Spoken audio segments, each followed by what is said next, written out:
Welcome to TWitWoW, the best wrestling podcast made for wrestling fans, by wrestling fans, on the web today. I'm John. That's my cohort and commentary, Ashton. And this is TWitWoW in review. Reviewing this past week in the world of wrestling. I will say what I've caught of it. Not a bad week. I don't know if I even touched anything from Dynamite this week, and obviously you guys know I don't really watch Collision. I wanted to make a point too tonight, given the big tag title matchup, but I didn't get around to it. So I know Ashton watches Collision. We'll be getting to that imminently. But yeah, on the whole, from what I saw, didn't seem like the worst week in the world of wrestling. Ashton, how'd you feel about this week? Yeah, I would agree. I would say I was mostly ambivalent about it.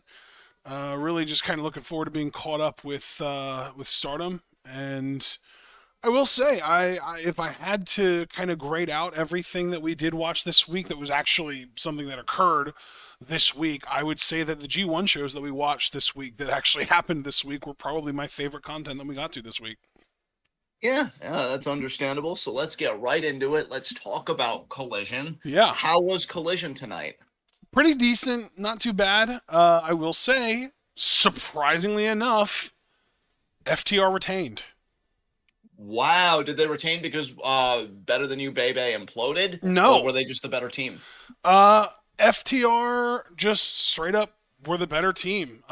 Dax pinned MJF, believe it or not. And Ooh. there was a whole thing afterwards where MJF was like imploding a little bit, and it looked like he was gonna hit Adam with the belt, and Adam was like spreading his arms out like fucking Jesus, being like, "Do what you gotta do," and MJF just threw the belt aside and they hugged. So there was a whole thing where they teased like MJF was gonna turn, and then they hugged, and they're trying to make it seem like MJF is reformed now. Oh, sure he is. Uh-huh. Yeah. Installment 3000. So yeah, all right. What else happened? What else happened on Collision? We got Mercedes Martinez versus Kiera Hogan in a pretty decent quick match. But afterwards, Mercedes continued to assault Kiera, which led to Statlander coming out.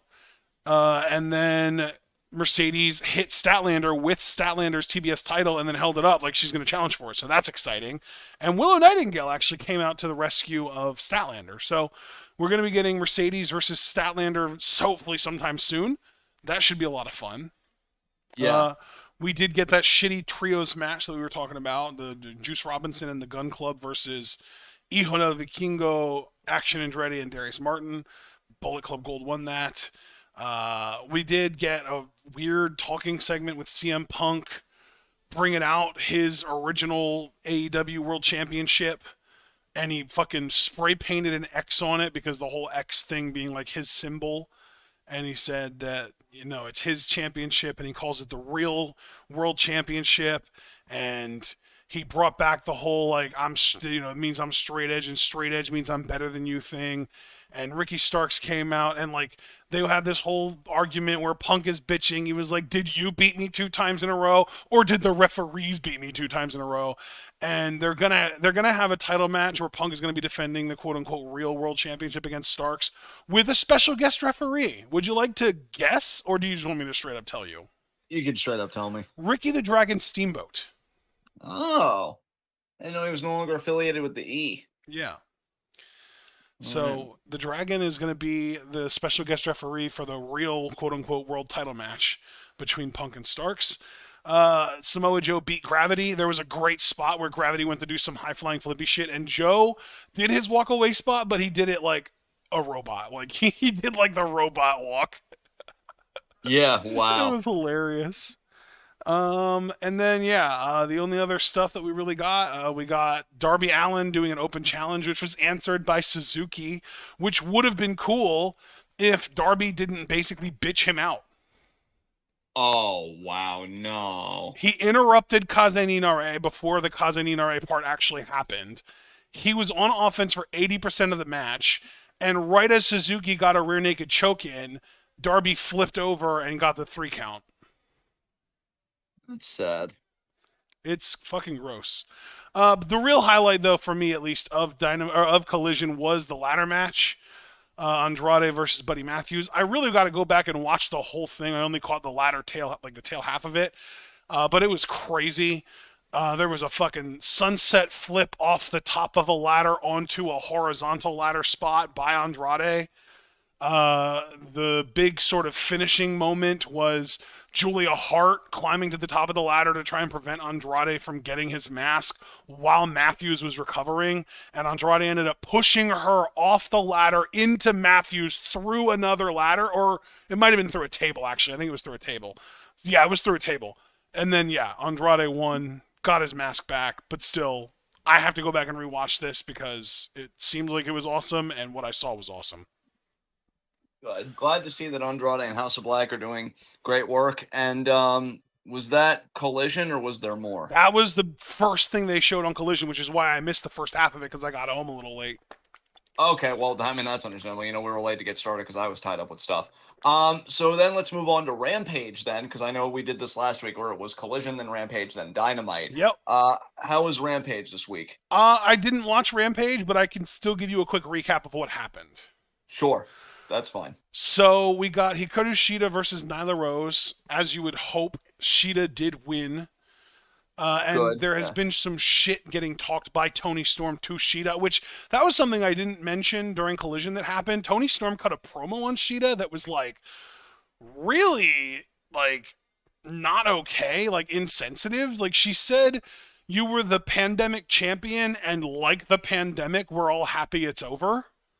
Wow. Yeah. So, take that for what you want, but it's just kind of a shitty thing to say. The Kingdom, which of course is Matt Taven and Mike Bennett, beat Jobber Team number 1. Commander beat Kip Sabian. The other big thing though was that there was a tag team battle royal to determine the new number 1 contenders after the Collision main event determined who the champions would be going forward. Obviously now we know that's FTR, and their number 1 contenders, the team that won the tag team battle royal, Big Bill and Brian Cage from the Royal Embassy, from the Mogul Embassy, I should say. Nice. I think that's a good choice. Definitely. That's Rampage. That's it. All right, and then we get to Dynamite. Yes. And yeah, what did I feel like I did see a little bit from Dynamite, but notice though, I have to point this out. Notice who wasn't on or really even mentioned much at all on any of AEW's shows this week. Swerve and Keith Lee, I'm guessing, because that's always our go-to. No, Swerve had a pretty prominent moment on Dynamite this week. Okay, that's cool. He was in a match that it was actually against Darby, and he actually beat Darby thanks to help from a heel turn. But no, I'm talking about Kota Ibushi. I'm really wondering if Ibushi literally was a one-off. Like, he showed up for Blood and Guts, he did his shit, and he just left, and he's just done with them now. I honestly wouldn't blame him. If I was him and I took a look at that company, I'd be like, yikes. And then do my one-off, get paid, and get the fuck out of there. But yeah, I just typed in AEW top results. Obviously, a lot of Collision stuff. Now I'm seeing Rampage. I'm trying to, because I thought I did watch the Dynamite clips. Maybe I didn't. Maybe, again, I really did just nope out of AEW this week. You know what? That's fine. I can give you a quick recap if you'd like. I remember, didn't you say about this week's Dynamite that you thought it sucked? Or am I thinking of a different Dynamite? did, yeah. I probably did. Yeah. Okay, so what all happened? So the show opened with Orange Cassidy retaining his International Championship yet again against AR Fox this time. Oh, God. With a roll-up, the fucking mousetrap thing that he does. Oh, Jesus Christ. There was... Jim Cornette was on Dynamite this week. You gotta be fucking kidding me. I wish I was. Did he do an FTR thing? Or like... No, he and Don Callis they did an interview with Renee. Callis said that he's taken the liberty of organizing a tag team match with Takeshita versus Sammy Guevara and Daniel Garcia. And he presented Chris Jericho with a painting of themselves with Bad News. The thing that I'm seeing here is Bad News Allen, but I don't know who that is. Jesus, what year is it? I'm wondering if the thing that I'm reading just mistyped it and that it meant to say Don Callis and Chris Jericho and not Jim Cornette. Because I don't Yeah. remember seeing Cornette on Dynamite, honestly. So it might just be a typo, honestly, because I feel like I Okay, yeah, would have because remembered. I'm like, man, with the way Cornette talks about contemporary pro wrestling and everything, like Yeah. that would have left me shocked. I feel like I probably would have remembered that if I saw it, and I don't remember seeing it. But yeah, it was probably just Jericho, and that's just a mistake on the site that I'm reading, and my mistake for even giving it credibility. Um, we got Pac versus Gravity, and they did the whole bit at the beginning of the match where Pac was like, "Hey, look at me! Do you remember me?" And Gravity was like, "What? No, who are you? I don't know who you are." You know, the man Gravity forgot that whole thing. And of course, Pac won the match, but it wasn't really anything special as a match, in my opinion. Right. Um, we did get Darby Allin versus Swerve, and Swerve won because AR Fox. I actually forgot to mention this earlier on in the night. After Orange Cassidy beat AR Fox, they did like the respect spot that Cassidy does with a lot of the people that he beats, where he'll put the sunglasses on them and they'll like do the pose together, like the thumbs up, like the lazy thumbs up pose that Cassidy does. They did that, but as Darby or God, Orange Cassidy and Darby Allin are just fucking linked in my mind for some reason. But as Yeah. Cassidy was walking towards like the corner to go like celebrate the win, Fox behind him took the glasses off, crumpled them in his hand, and then attacked him.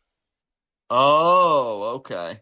So Fox, it's like, is he turning heel or is he just taking out his anger? And then, because he looked like, oh fuck, what did I do afterwards? Like he had this look in his face, like shit, like damn, like I really fucked up. I can't believe I did that. As he was like running away after attacking him, right? Yeah, he'll double down eventually. He literally did later on in the night. He helped Swerve beat Darby Allin.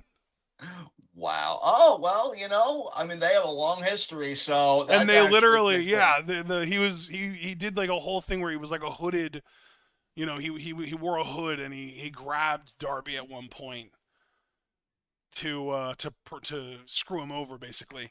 And then there was after the match he was revealed that it was AR Fox, and fucking Nick Wayne tried to make the save.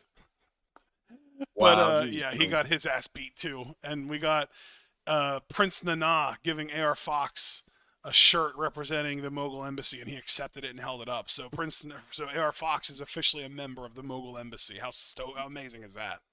That is, admittedly, for AEW, to their credit, that is pretty fucking cool. Yeah. Yeah. So I thought that was really cool. I feel like that was really the best part of the whole show, because then we got Taya Valkyrie versus Britt Baker, and this was an absolute fucking disaster, to the point that Taya has been getting bullied all fucking week now.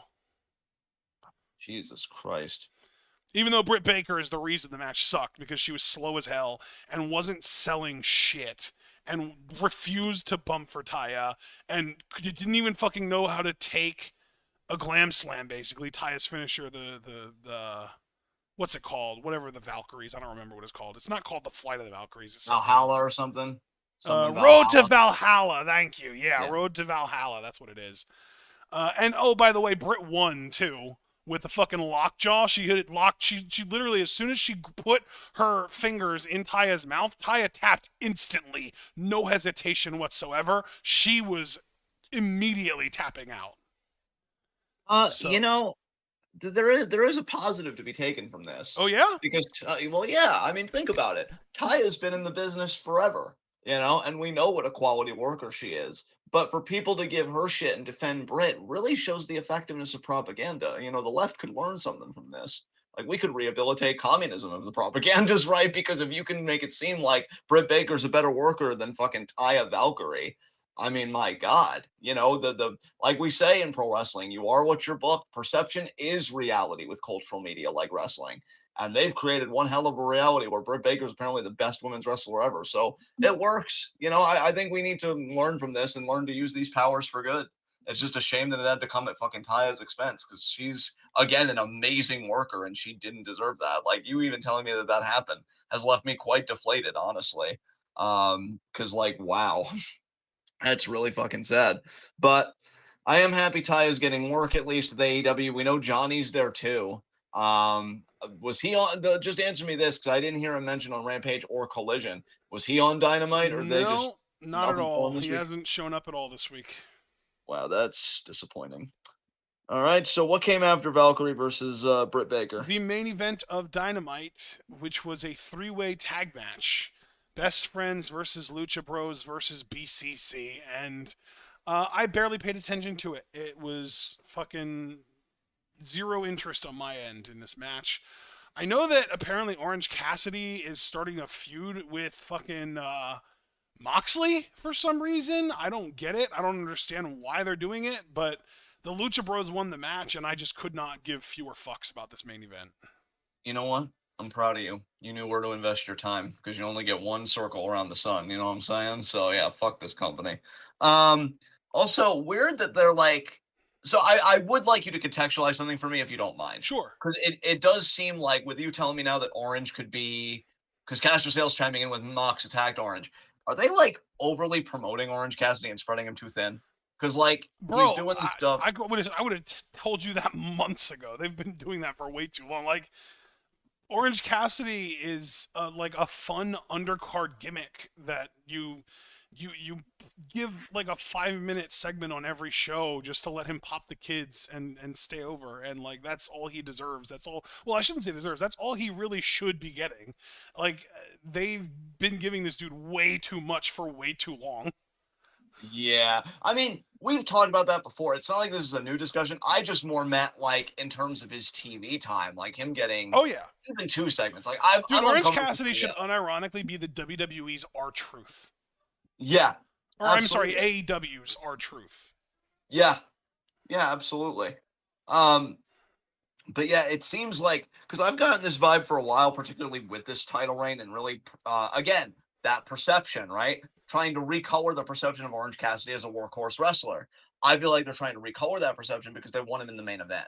And like now with Mox attacking him, Mox is absolutely a main event guy in that company. So this to me is all part of a grander project to get Orange Cassidy back to the main event. And I'm not saying it's going to fail. In fact, if I'm honest, I could see it succeeding, because I do think people really like Orange Cassidy, and he's over, and, no sour grapes on my end. It's just more like, okay, but then what becomes of his character? Like, that's new pressure, new feuds, new ambitions. Like, that should change a person necessarily, right? Because you're no longer having a good time being with the best friends, doing the shits, whatever. When you're in the main event, you should be thinking about the world title or beating the bigger guys. And it's like, how does that change him as a person? This is like one of my biggest gripes with AEW. It's the same thing with MJF. You're talking about like on Collision, circle back to that real quick. Oh, they tried to do the fake out, but then he hugged Colt. Well, of course he did. Because like they never really have him meaningfully change, because that, doubling down and being a douchebag is probably going to happen 2, maybe 3 weeks later. I don't really see these characters be challenged or go through transformations. Let's not even talk about the abortion that is Daniel Garcia's whole storyline that he had with Danielson. That could have been a big character change and reassessing his identity and everything. And no, he just doubles down. And he's like, oh, you're right, Chris. I am a sports entertainer. And there's like no tension, no conflict. So yeah, it's hard for me to get excited about it because Orange Cassidy's harmless enough. I do agree with your assessment ultimately, but if they want to make him the main eventer, that's fine. It's their fucking company. But it's like, you're not going to entice me if I don't see him grow as a person because of this change. And I just don't really see that happening. And that just kind of leaves me feeling a bit disconnected. But with that said, you said that was the main event of Dynamite, so we just speed ran AEW. I wish every week could be like this. Hell yeah, because it was just as mid. It was just mid all the way through, and there was very few actual, worthy to talk about moments. Yeah, exactly. And so now I guess we can circle around. Did you want to talk about? Didn't you say you watched a little bit of NXT this week? I sure did. I mean, not a whole lot, but I did have it on my TV. Anything that you noted that you'd like to bring here to the table, or Let's see. it's fine if you don't. I just wanted to ask. I'm trying to think, and I'm going to pull up a recap so that I can also kind of just remind myself. Yeah. Let's see. Gable Steveson is going to have his first match tomorrow night. That's right, against Baron Corbin, Great Yeah. American Bash. Yeah, that's right. Should be interesting. Again, I do think Corbin, for all the flack we give him, justifiably, I'd say for the most part, he is a really solid worker, very safe in the ring. I think he is the perfect first opponent for Stevenson, personally. So I hope they go out and they do the best they can with it. Should be interesting. We did get a kendo stick match between Dana Brooke and Cora Jade. Dana Brooke has been sort of playing like a mentor figure to a new character in NXT that I kind of have mentioned in here, a few times before. Her name is Kaylani Jordan. I think there's a lot of potential there. I'm looking forward to see how she develops, but so far she hasn't done a whole hell of a lot. But yeah, Dana Brooke has been kind of acting as a mentor because they both have a gymnastics background. Interesting, interesting. While we're speaking of the women, let me just cut in and say I did watch something from NXT as well this week. I mean, I had to do something since I Was it the apparently didn't watch gas anything. station fight between Blair and Roxanne? No, but I wish it was, because when I heard about that today during our Stardom reactions, I wanted to laugh, but I'm like, no, we're doing stuff. But that just sounded absurd to me in the best It way. was Like that bad, is pro dude. wrestling. I It was like bad. I like Roxanne, and I'm starting to dislike Blair less. But like that fight was so fake looking; it was so bad. NXT has a problem with that, man. Like, I know, like, I don't want to be that guy, but all the times I've seen it, I think it is mostly with the women. Like, gotta teach them how to do like a scuffle or a brawl better. Because like the in ring stuff is great still, Yeah. but yeah, that like when you're trying to build feuds, which they deserve feuds. I don't want them to just stop having feuds, but you gotta be better about presenting that tension. What I will say, speaking of the in ring still being fucking tight, Lyra Valkyria versus Rhea Yes, Ripley Rhea. was Yes, awesome. the main event of the whole show. Bro, I gotta tell you something. If you could just spare me a moment, because I Sure. don't think it'll take me too long. I'm still getting used to the X logo when I'm looking for Twitter. Dude, it's so annoying, especially because, like, it's so half-assed, too. He's like, oh, we're X now. Meanwhile, you have to go to twitter.com to find it. And when you want to post your thoughts, you have to click the tweet button. But I wanted to pull up a tweet that I had because I want to give context for this. I tweeted this after watching the YouTube highlight video on WWE's YouTube page of Rhea versus Lyra. Yeah. And I didn't name names in the tweet because, dude, I love y'all. I love everybody in our chat and everybody that listens to it regularly. But the broader wrestling community, I hate it. It's Yes. toxic. It's Yes. immature. It's awful. Yes. Save for a few people. Chrissy, I love you. I don't know if you listen to our show.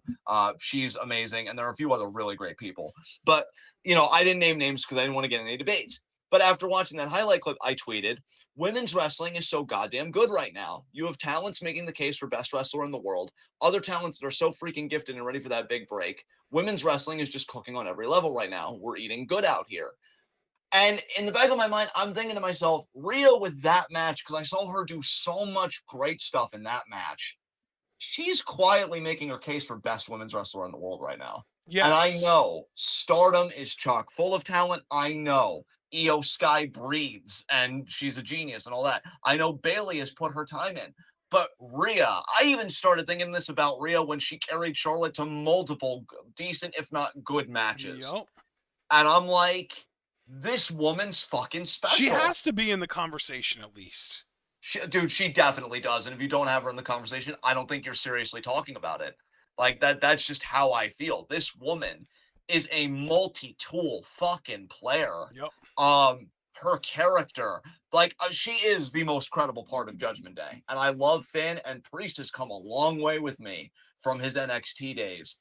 And even Dom's a guilty pleasure for me. And then let's even just strike the guilty. I like the guy.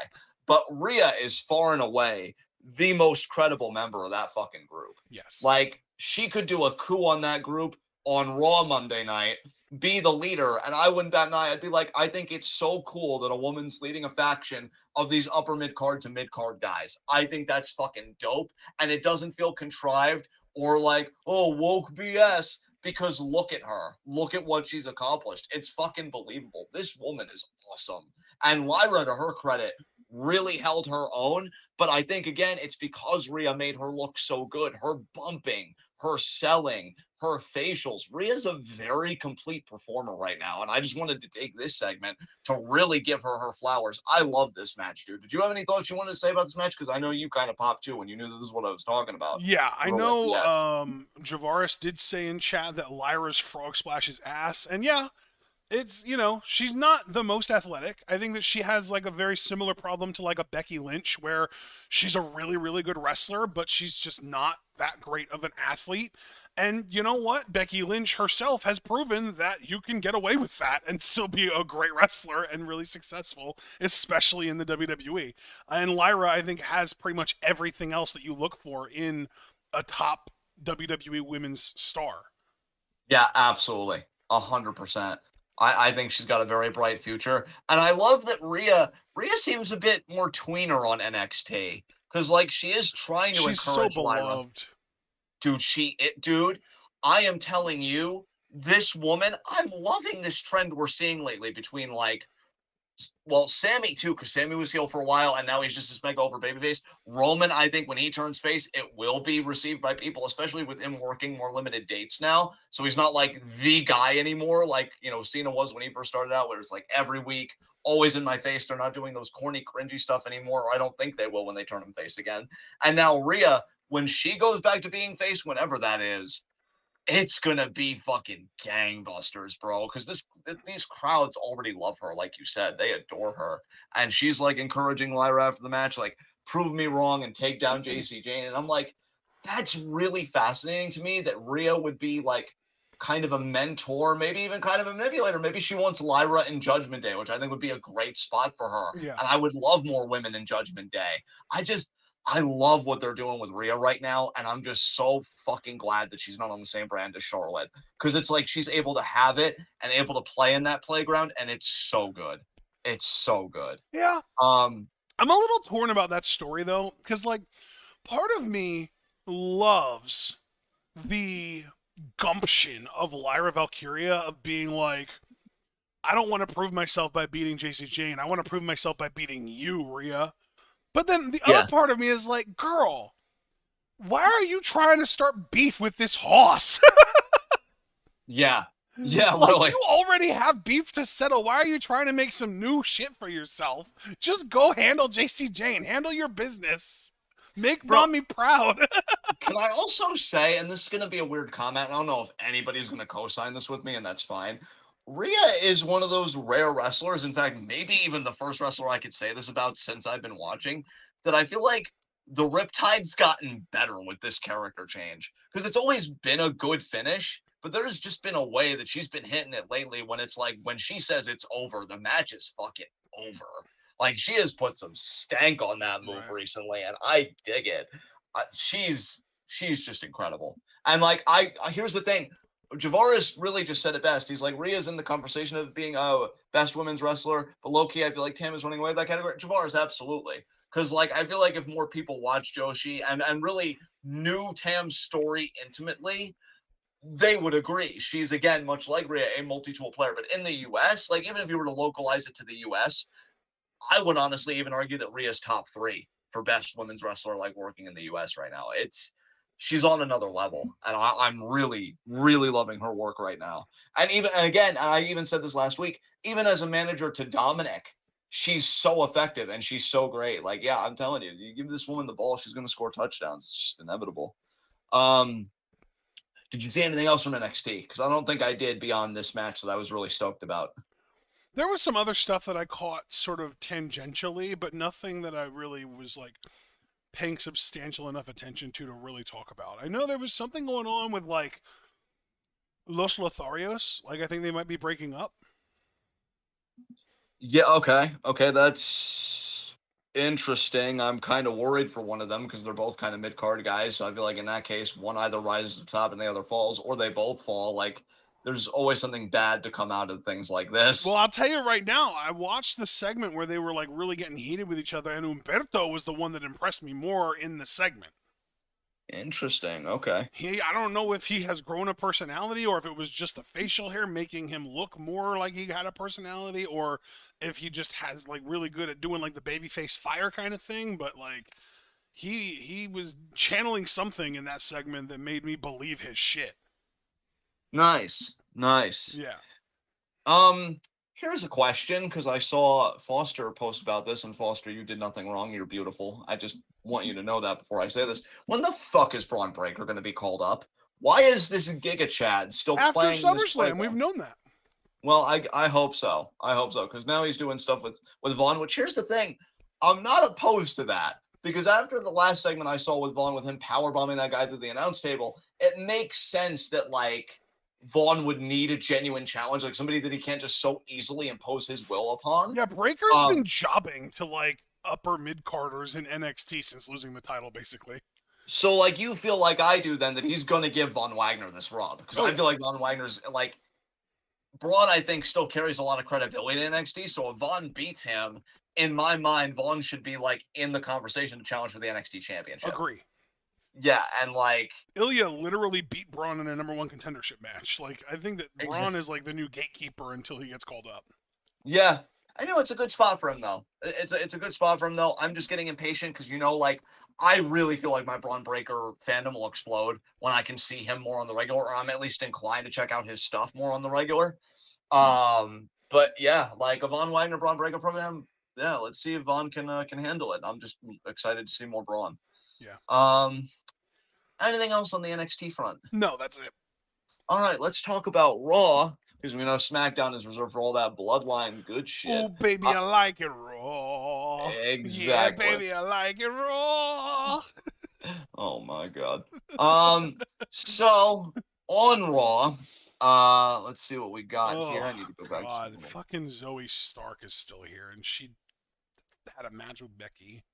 Dude, here's the thing. If I'm just being honest and keeping it real with you and our audience, Zoe's kind of a tragedy, man, because I wish she had a personality because she and Becky had a damn good match. From the highlights I saw, I actually thought the chemistry was there. There was good counter wrestling, good tension. But my God, it's like, I mean, Linda McMahon is eating the dirt. Like, she was the worst on-screen personality ever. But Zoe can kind of see Linda in her periphery. You know what I'm saying? It's like she's not completely removed from that plane. It's bad, man. Bro, it's bad. Do you know how old Zoe Stark is? Yeah. Or actually, no. How old is she? 29. Okay, so late 20s then, yeah. She's okay. fucking young as hell, and yet she has the personality of a 65-year-old. Yeah, she literally has a boomer personality. Look, I mean, or actually, no, she has a Gen X personality. Yeah, like, look, somewhat relate because it's a joke in my family that I have the diet of a 90-year-old. But I understand that there are certain ways to be a boomer. Not in the wrestling business when you're supposed to be like. I was gonna say you're charismatic though. I know, like you gotta find a personality there somewhere. And I agree with Mark. Like that is another problem I'm having with this feud. I feel like Becky's stock is starting to suffer from this now too. Remember when Becky felt like a big fucking deal? She literally does not anymore. Becky doesn't feel like a big deal, and Trish definitely doesn't feel like a big deal right now in my mind.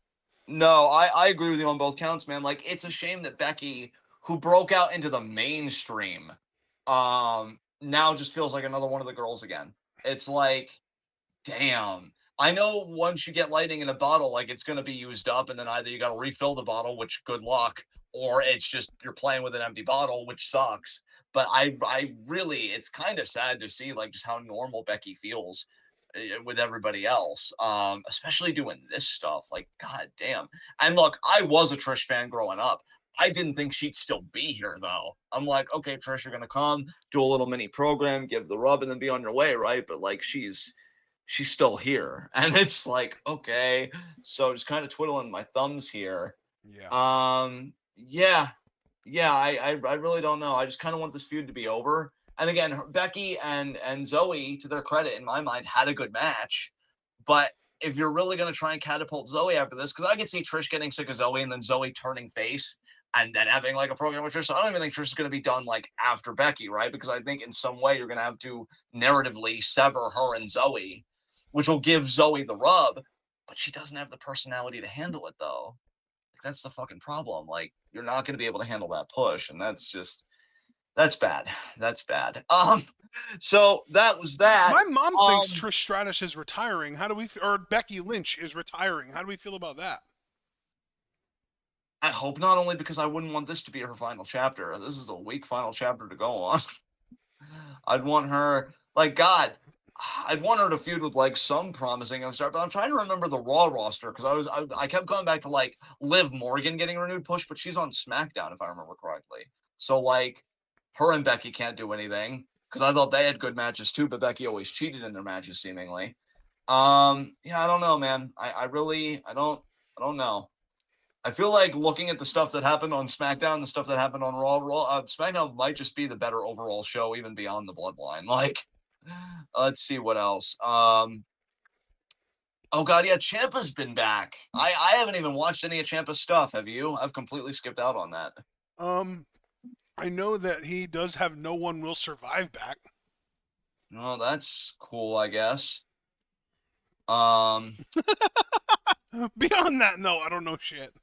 yeah, Cody did his promo, which I think I did Bro, try and watch this because it was only 3 minutes, I but am like so sorry that you even felt the need to try.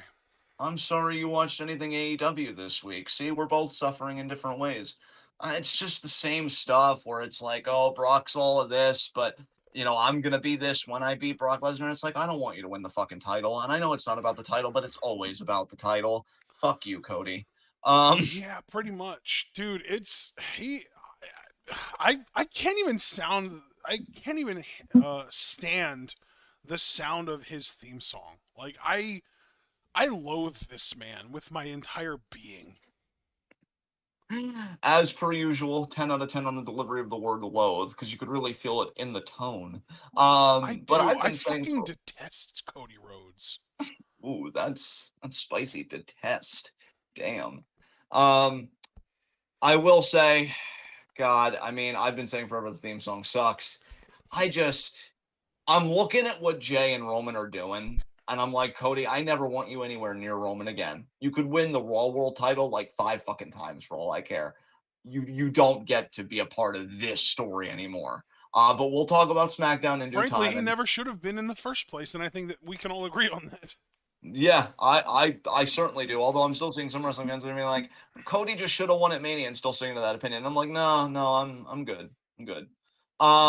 Rhea did well, I mean, Liv is genuinely injured, but kayfabe, they wrote her off through a Rhea Ripley attack again. Just copy paste everything I said about her with her NXT segment this week. Um, Dominic cheating to beat Sammy, and Yep. then Kevin also apparently dealing with an injury, which does dishearten me because I hope it's not so serious that they have to vacate the titles. Yeah, from what I understand, the situation is he had a legit injury before that segment, and they used that segment to write him off TV so that he could heal. Right, and that's smart. And it's That's fractured ribs, from what I understand. ooh, so like that's what 6 to 8 weeks. I don't know. I actually haven't seen. Drew and Gunther seems to be set for SummerSlam. That should be a fucking banger. No complaints here. Yep. Let's see what else. God, I hate looking at Matt Riddle's fucking face. Jesus Christ. I know. Uh, Well, we're still on Raw, so we'll talk about this other thing once we get to SmackDown. dude, Logan Paul and Ricochet. I really don't Dude, even know what's up. Ricochet is just so bitch made. I I don't think his even voice cracked during his promo this week. no, he's already so prepubescent. No. Oh He God, might no. actually be less intimidating than Cody Rhodes. Fucking hell. And like, here's the thing, man. I don't think the promos have been the worst thing I've ever heard, but like, maybe again, this is just my boomer brain on wrestling because I've been watching it for so many fucking years. But like, I don't feel any fire from Ricochet. Like he just sounds like a guy talking about stuff. It would be like if you and I were talking about somebody, and it's just like, oh yeah, he sucks, don't you think? Yeah, he sucks. Like that's the energy that Ricochet has, rather than I'm sick of Logan Paul because I can see how they're trying to position Ricochet. Right? They're trying to position him as the unapologetic wrestler. I was in the Indies. I went to Japan. And I did it all because I love this business, and I don't want you anywhere near this business because this business is about respect. Like they're trying to make him that guy, the same They're way they tried basically to trying make to make him the Cody Rhodes of this feud. the Cody Rhodes, or if you prefer, because when Brock Lesnar was the heel that would come in and get the paychecks, you'd have guys like Seth Rollins being like, "Oh, you don't respect this business." Literally, the best person to do a promo like this was Edge when he was trying to wake John Cena up when he was feuding with Brock Lesnar. Yeah. Because coming Oh from yeah, Edge, I who do had just remember that retired, shit. That was so good.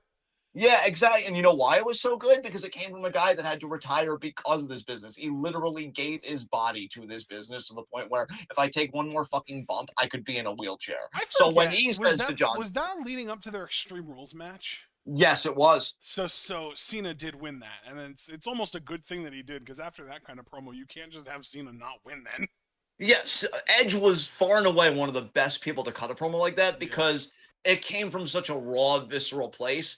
Whereas, like, obviously Seth's a bootlicker. Love you, Seth, but I mean, you know it's true. yeah. And Ricochet just wants so badly to be a bigger star than he is. And, you know, he's really good in the ring. Sure. Maybe that would have had higher value in like 2008, even. But I feel like today, everybody can do the kind of shit that you do. Maybe not as well, admittedly, but still, there are people that do it. And so the mic has got to be how you differentiate. And this is like when That Logan is Paul, where guys like Wesley and Carmelo Hayes are going to make a guy like Ricochet fucking obsolete. That's why I keep saying that. exactly. And like, dude, Logan Paul's kind of outworking him on the mic here, if for Dude, no other Logan reason. is pitching him out at every turn. Yeah. And Dude, I like, literally, just to put this into context, on Monday night, because here's the thing.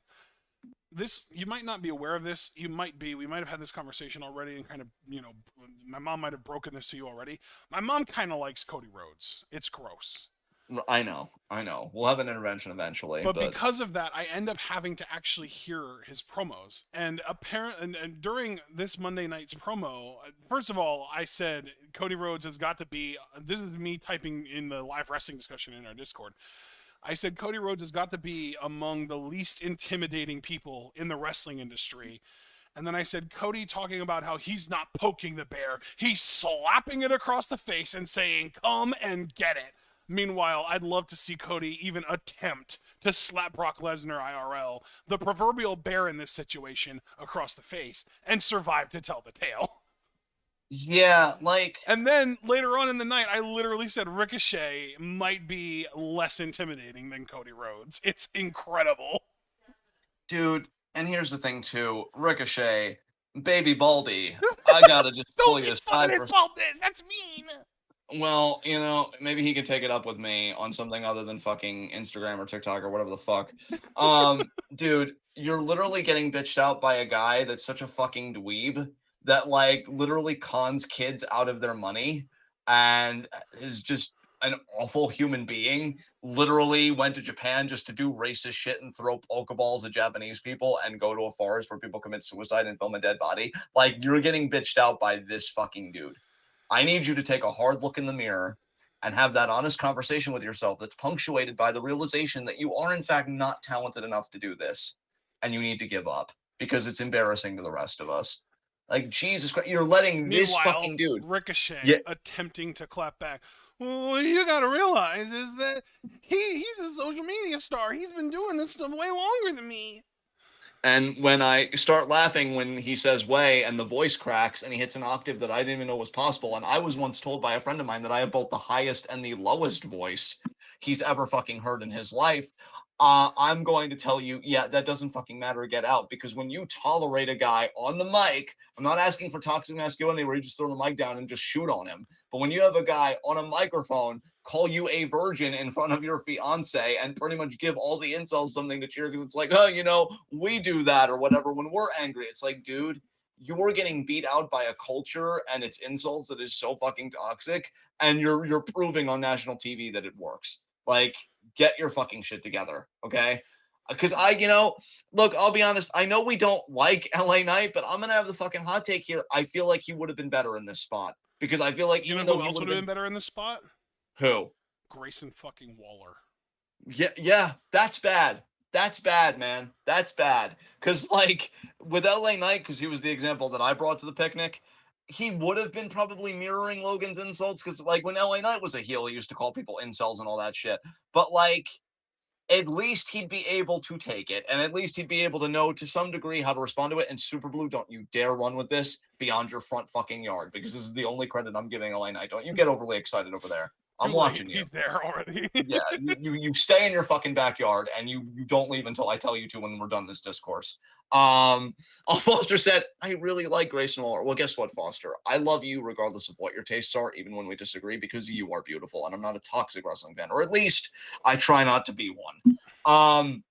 And Mark coming in, I mean, we're just heaping dirt upon the body. Ricochet has been irrelevant for 4 years. This dude, literally the height of his career, which is funny because he always bitched about it, was Lucha Underground. And I'm not saying that to like worship at the altar of Lucha Underground. Literally, him being in a mask and having somebody talk for him did wonders for his career. Dude. I'm not saying you have to mask him again, but he should have a manager or something. Yes. He should not talk for himself. Please. He should not.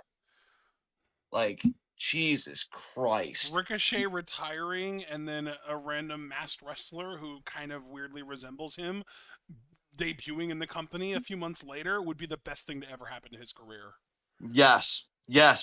And you got to understand, for all the criticisms I can give a Ricochet, do you see what we just did? We gave practical, concrete advice. This dude should not talk for himself. Get him a manager, or if you don't even want him to be a promo guy, then yeah, bring the mask back. But if you want somebody to talk for him, if you want somebody to associate Ricochet and promo somehow, let a manager be a bridge. Yeah. Seriously. Yep. This is bad. This is bad. It's really rough. Yeah.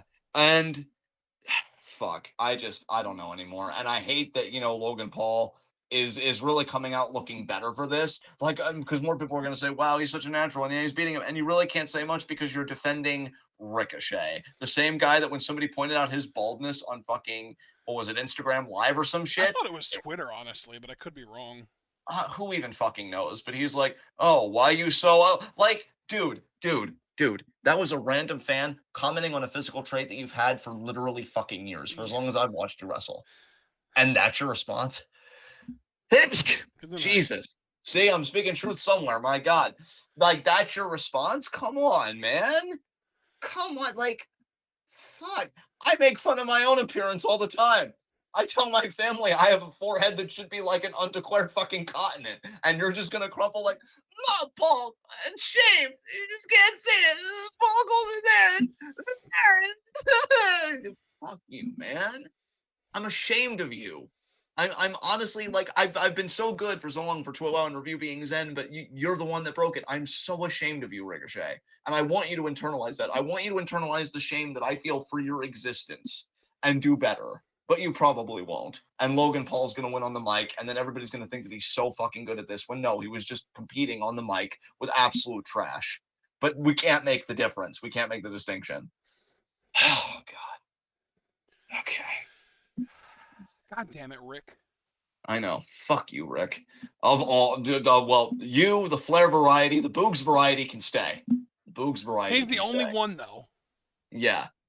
Foster Ricochet was better on Mucha Lucha. Oh my God, him and the Flea. Yeah. What else happened on this godforsaken fucking show? I love how you've gone just full angry at this point. Well, dude, fuck Monday Night Raw, man. I mean, come on. Like, we all know it. We got Sami Zayn versus Dominic Mysterio. Oh yeah, I already mentioned how the fucking the new Latino Heat retained his North American Championship. Yeah. Via cheating. Because of Kevin's injury, the worked injury. Yeah, and then apparently Seth got taken out by the Judgment Day. So Sethington, yeah, of course. Maybe Finn won't be so pouty anymore of like, hey guys, the line starts behind me. And I love you, Finn. I don't know why I'm mocking you right now. Honestly, I'm still rubbed up on the Ricochet stuff. You really went in on Finn as just like collateral damage from Ricochet being a bitch. Finn, I'm sorry, man. No, honestly, no. I should be big enough to apologize. Finn, you're a Chad. I fucking love you. You're healthy. I see what you promote. You're a good dude. I love you.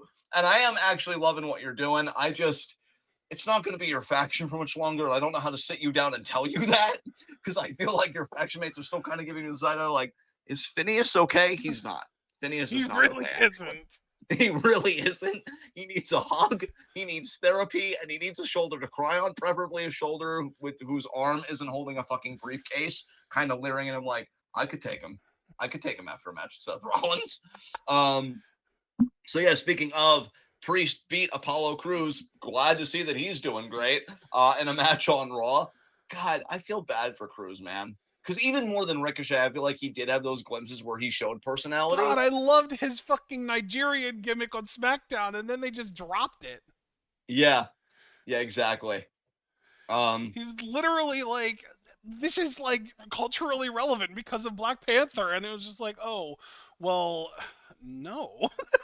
Yeah, and then he drops it. It's like, Apollo, what happened? Oh well, I took some time. I said I was going to pray on this, and I did, and I realized that I should just practice more gratitude. So I'm really happy to be here. But you started out being really happy to be here. I know, and gratitude's a circle. Glad to be back. And it's like, no, get some goddamn personality. Don't you do this to me. Don't you do this to me, Apollonius. You get back here. Apollonius! You come back here and you develop a personality. Fuck. All right. Now that I've shown both how high and how low my voice can get, you called him we, Apollonius. I did. That happened. I mean, I didn't think it would pop you that hard. It happened. Yeah. Wow. Yeah. Did you see, by the way, there was even a segment backstage where Ricochet asked Nakamura where Logan Paul was? Oh my god. Okay.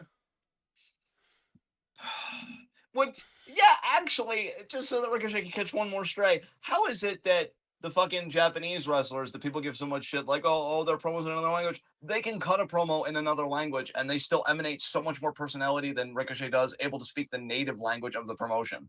Like, I'm begging you, dude, just get better, please. Please.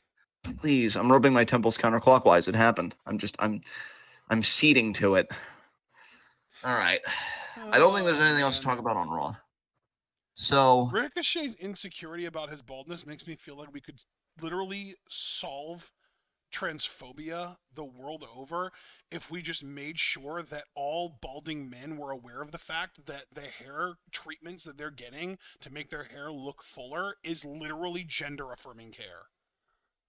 we should, and you're right. I'm sorry when you mention insecure about his baldness. Like the incessant thought I've had is I want to bully him into the dirt, bro. Like I respect this man so little. I just fuck. So yeah, the less I probably say about that, the better. Thank you, Ricochet, for just being just absolutely fucking up. Because I think another thing is too, because again, he bitched about Lucha Underground and all that stuff, and that's whatever. But like, dude, are you just angry because that promotion figured out the one way to really make you as good as you can be, and like, it just hasn't been the same since? He's like, Just some. oh yeah. This other company that I used to work for that I won't name any names about, they wouldn't even let me talk, and I can't possibly imagine why they would never want to let me talk. Young man, is your daddy here with you? Jesus Christ. All right. Your mom calls me daddy. Wow, I'm so impressed. Let me just go and take all this devastation that you just dealt to me and shut your fucking bald ass up, Caillou. I didn't ask you a fucking thing. I'm not bald. I'm shaved. There's a difference. Hold on, I gotta get it together. Hold on. It's gonna grow in. I can't do it. I can't. Fuck. I tap out. All right, let's go to SmackDown. Where the Giga Chads play. Which, speaking of, listen. You can't open with where the Giga Chads play when I was planning on talking about LA Knight first. Fuck. Whoa. Look, you already know that I'm very horny after us dunking on Ricochet because I get aroused by very peculiar things and I desperately need help. We all know this. So using that for good, can we just I'm actually gonna turn off my canceller for this. Can we just talk about how fucking delicious it is that Santos is getting a United States Championship match? I wish that it wasn't at the cost of Ray because apparently the injury is legit. Oh shit, I was really hoping it was a work. That really sucks. Yeah, I was hoping it was a work too, but apparently it's a shoot injury. But here's the good news. I read in the same report that said that Ray's injury was legit, that even if Ray hadn't gotten injured, that Santos was supposed to win clean. Oh God, and just like that, the 10 is back. Let's all go camping, everyone. I mean, I gotta tell you, when I'm being honest with myself, I feel like on a good day, maybe I could pull off being a 7 out of 10, you know? Santos, his please, you're a 9.5. I mean, appreciated, but eye of the beholder and all that. Santos on a bad day, like he's already a 15 out of 10. His bad day is a 10 out of 10. Like, my God. And then you look at Theory, which can we just actually to keep the laughter going. I never thought I'd say this in the year of our Queen Utami 2023. Michael Cole, you fucking treasure, because he apparently said on commentary at one point, when the camera goes up to Theory alone by himself in the skybox, there's Austin Theory with all of his friends.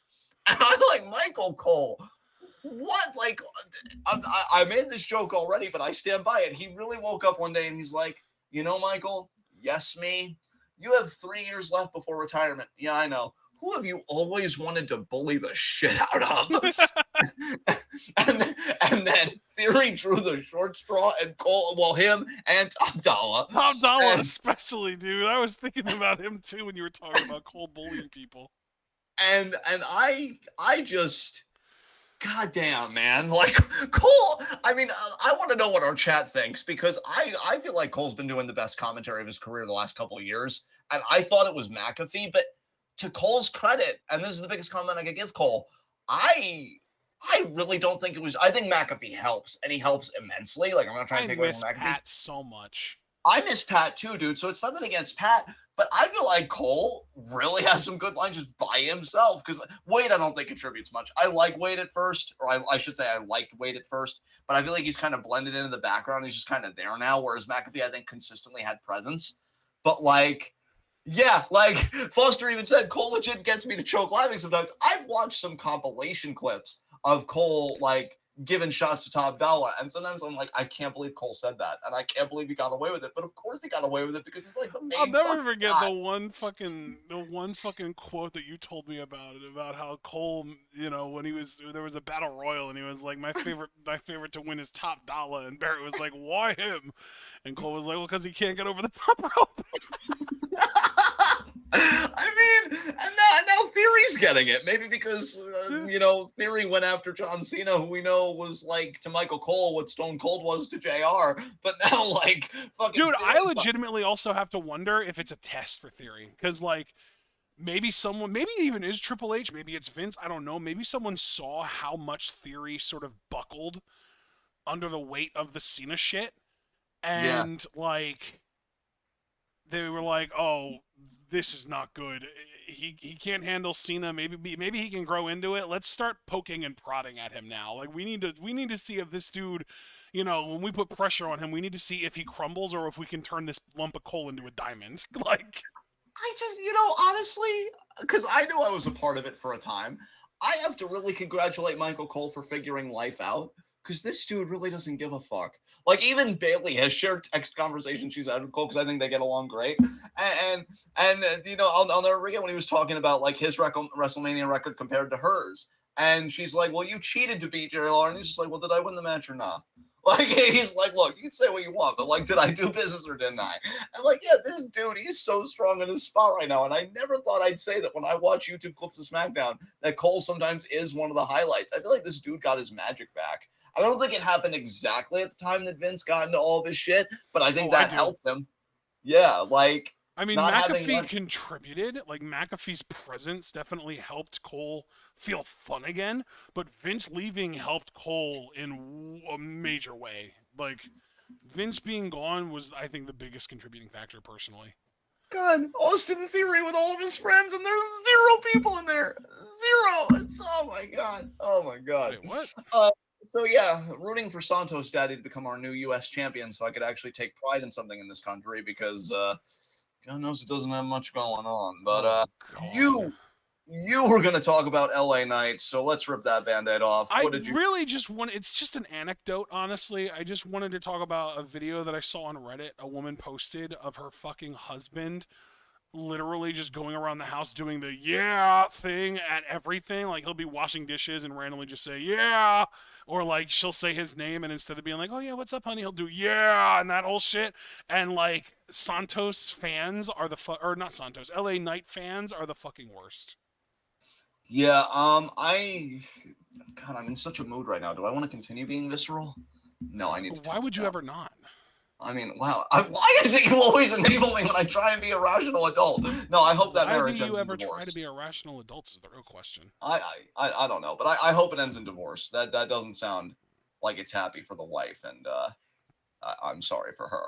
I really am. Um, you already know I had a friend of mine who's been checked out of wrestling for forever. Um, he was asking what was going on SmackDown. He was sharing that one of his in-laws is like a big LA Knight fan, and I'm like, oh well, of course. Yeah, So yeah, yeah, of course. yeah. I don't understand how you could look at Santos, who is prime fucking rib, and be like, no, we'd want LA Knight instead. No, you'll get what we feed you, and we're eating good out here. So you can either appreciate it Bro, or. I wanted to tell you this too regarding Santos because Javaris was just in chat and he said LA Knight fans are really on Twitter shitting on Santos. Uh, so my mom has recently really taken to Santos. Like she As has she should. become a big fan of Santos lately. And, like I think it's just the face turn, honestly, I think is really what did it. Because she's really like I think she might have like some Demi in there the way that I do. Like, like the emotional connection thing makes people more attractive to her. But Yeah. like, um, so I told her that Santos was King Cuerno, and it blew her fucking mind. Damn. I was like, "You remember Lucha Underground pretty well, right?" And she was like, "Yeah." And I was like, "Santos was King Cuerno." And she was like, "What?" And I was like, "Yeah, Santos was King Cuerno." And I pulled up a video of a Cuerno match and showed her, and she was like, "Oh my god, that explains so much." Yeah. Oh man, that's I it. I just just love it. I just love it because he really like we've known for how long that he's fucking great. Like it's I want it's to not news. I want to thank Lucha Underground for giving me how long did that show go for? Like 3 years? 4 3 or years? 5. Well, here's the thing. It started in I think like October or September of 2014, and I think that the last episodes aired in 2019. So technically, like 4.5, 5 years. I want to thank them for 5 years of unearned security for veiling that face. Cause like I mean, dude, Jesus blame Christ. AAA first. AAA were the ones that I mean, he was a AAA wrestler first and foremost. Wow. Yeah, that's true. That's true. There are some things I never want to understand. And I don't understand, and I never want to understand how you could look at that and be like, oh yeah, that needs to be Cover it up. yeah. I'm sorry, what? Because the first time I saw that face, I had a lot of questions for myself, okay? And when he's United States champion, God, America's going to be sexy Oh, again. 4 Make years. America Did you say sexy 4 again. years or 3 years initially? I said 3 years initially. So yeah, it's 4 years pretty much because Mark just said it ended on 11/7 of 18. So Yeah, yeah, 4 years. 4 years of unearned security and self-esteem with him feeling that face. Because I was even an early joke on TWitWoW where I was like, "Oh yeah, well we all know all luchadors are like ugly. That's why they mask." And then Santos is like, "The fuck did you just say to me?" And he ripped it off, and I'm like, "Oh my god, you're human?" And he's like, "Only barely." Oh man, yeah, you know what depresses me though, dude, is I really do think Theory's just gonna retain, which is why I'm like so Aw. stuck on this, and I want to enjoy it because like I don't know if WWE sees Santos that way, but my God, I really hope he wins. But Do they to get have off of eyes? yeah, jeez. But it does seem like though, since you mentioned LA Knight, let's again rip the band-aid off. He mowed down Hit Row verbally on the mic, I guess. So I it mean, seems like God, that's such an easy target, though. It's almost it too is. easy. I mean, just ask Michael Cole. Michael Cole looking at LA Knight like, oh, Yeah, first time, right? huh? Like, where are all of these LA Knight fans praising Michael Cole for his god tier mic work since he's doing the same exact fucking thing? Yeah, give Michael Cole that fucking push. Christ. So I guess they are interested in having LA Knight go full blown face. I mean, I'd like him to go full blown off my television, but when Yeah, I'd like teach to. their I'd own. like for him to go full blown out of my face. Yes, ooh, that's rough. Um, but yeah, that happened. They're doing stuff. Do they I have don't to be? know. Well, yes, but we don't have to suffer through it. So there you go. Let's see. Bailey is still doing stuff with Shotzi. I just want their match at Hooray! SummerSlam, I've man. been Like, seeing pictures of Shotzi. She looks amazing with her hair shaved. I still haven't seen it. Can you like post something in the Discord or in the YouTube chat so I could see it and give like a live Yeah. Let me reaction? see if I can find a good picture. I Uh, saw one earlier. Let me see if I can find it again.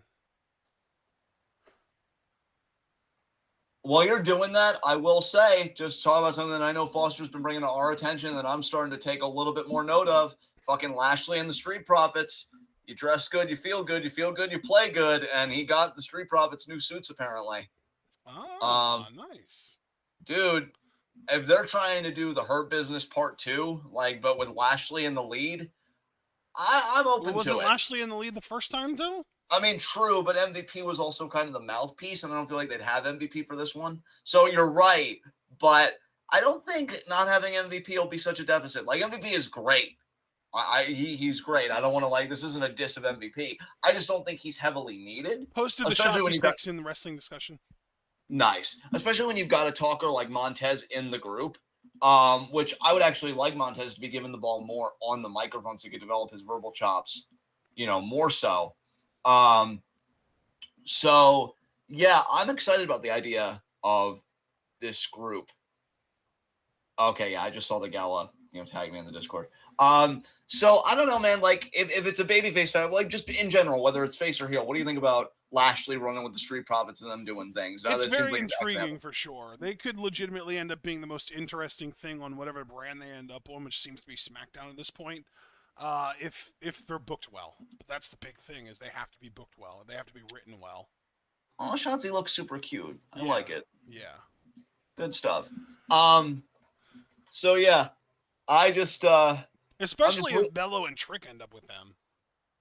yeah, dude, that'd be so cool. Yeah, that faction would be stacked for sure. I'd have really high hopes for that. Um, you want to talk about something that I've been seeing get panned online? Yes. This Cross Anderson matchup that happened, or whatever the fuck. Did you see? Like, I didn't watch this, admittedly, but I've been seeing people tweet about it, and they're saying it was bad. Like, I think Cross, yeah, he Dude, I'm didn't get gonna into be truthful with you.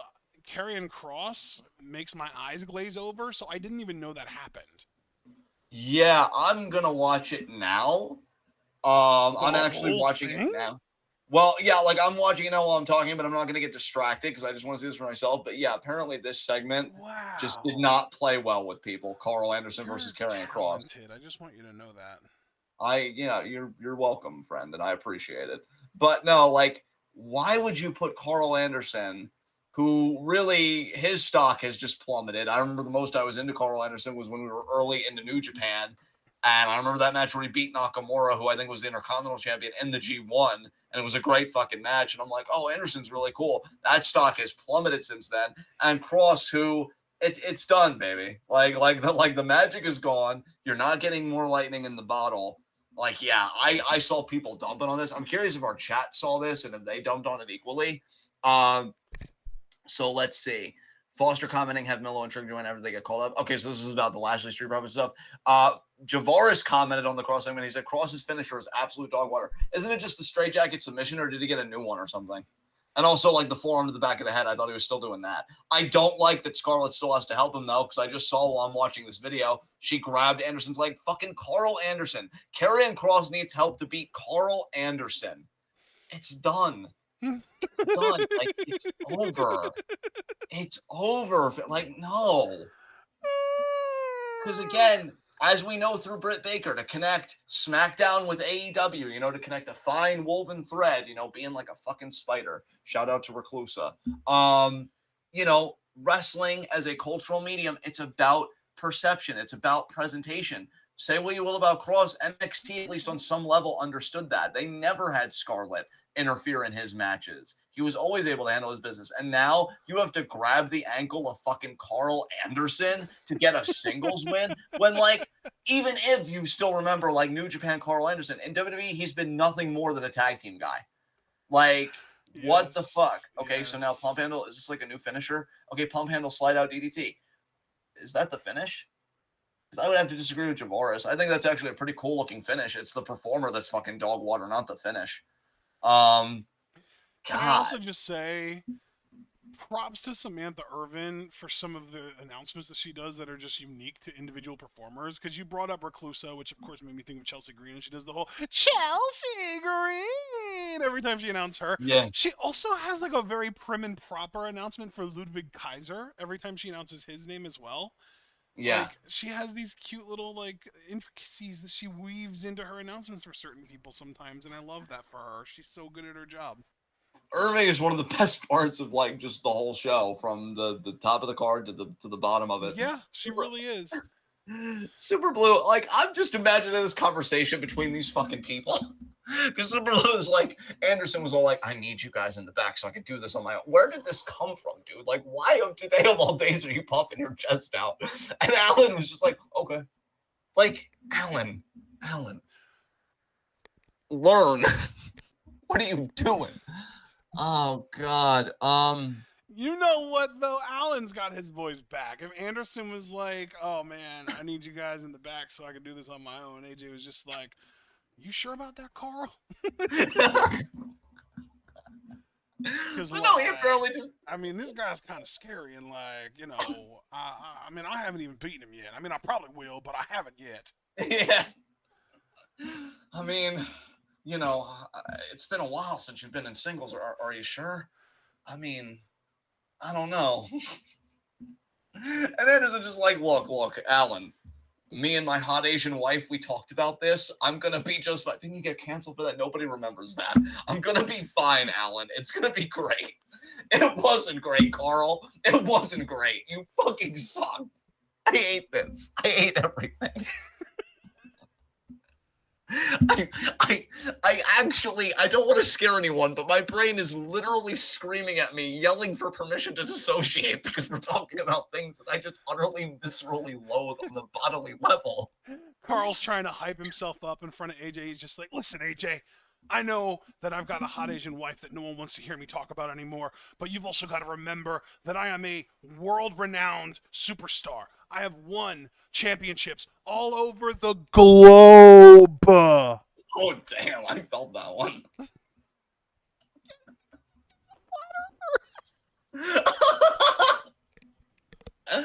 Oh, God.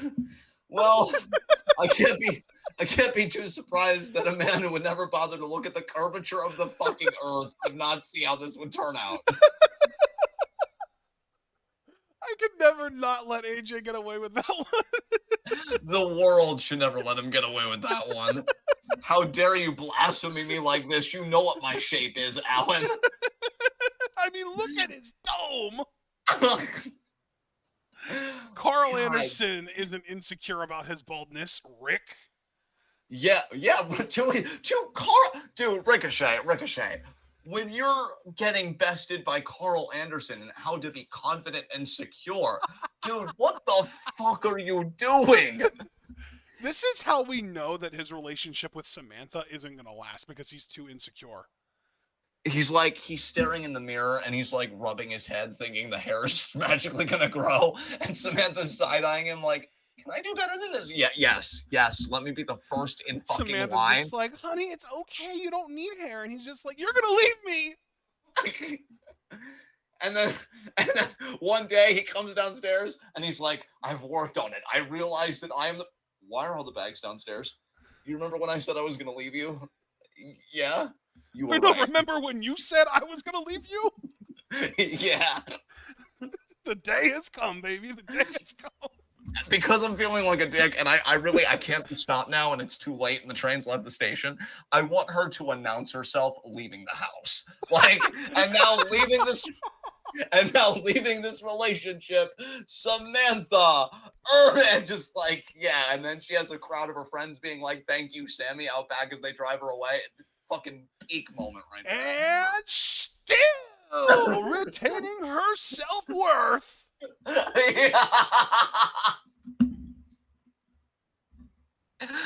Oh God, we're terrible people, but I don't care. So with Carl Anderson once again just being a paragon of masculinity with his flat earther friend and the woman in the group so that they, feel inclusive. Like, is Mia even doing anything? Like, I'd like to see her in the Bro, mix for the fucking Mia is title. getting so underused. It's so sad, but this is what happens when the entire main event picture revolves around 4 women. Yeah, that's 5 if you include fair. Bailey tangentially. Yeah. But like Um, Io is already tangentially. How much more tangential do we need to get? yeah. In fact, speaking of the women, okay, I'm gonna come down a bit before I say this because I know there's fun time and then there's like, come on, like know where you are. Can we talk about how fucking amazing and just I will just say this very quickly, how beautiful Asuka is. Yeah. Like I saw her backstage with Io and I'm like, damn, she's got like that mom glow where she is just owning it, dude. She's got that title around her shoulder. She comes in laughing at Io and Bailey because Bailey's freaked out by fucking 90s ransom notes with the magazine clippings. Io, we gotta get out of here. I'm scared. And Io's just like, fuck me. Like, I have this briefcase. Are you ruining this for me? Are you ruining this for me, Pamela? Or Pamantha? Pamantha. I like God Pamela. God Or damn no, it, actually, Pamela. I switched those around. I call Tamala. Yeah, like, Pamantha, don't you fucking ruin this for me. And Asuka coming in and she's talking her shit. And, like, my God. Asuka's just in. She's always been in her fucking bag. I don't even know if she's ever left her bag, to be quite honest. But man, I saw that Ricochet segment. needs to take some fucking lessons from Asuka on how to have that self-confidence and recognize your own worth.